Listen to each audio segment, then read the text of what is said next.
kwa upande wa miundombinu ya barabara.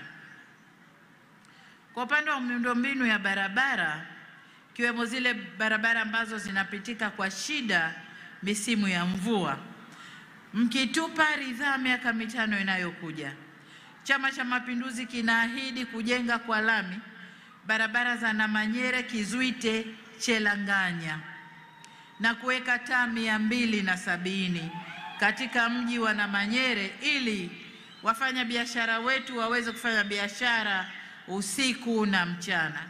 Na mkumbuke tunakwenda kujenga stendi, tunakwenda kujenga na soko la kisasa. Sasa lazima biashara ifanyike masaa yote.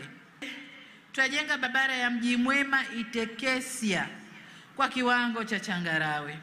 Hapa naingiza pia maombi yaliyotoka kwa wagombea ubunge wa Nkasi Kusini, zile barabara 2 alizozitaja kwamba zitoke TANROADS, zitoke TARURA ziende TANROADS. Taziangalia ukubwa wake, kama ni za TARURA tutaongeza bajeti TARURA zijengwe, na kama ni kubwa zaidi ya TARURA basi zitakwenda TANROADS. Lakini pia naingiza barabara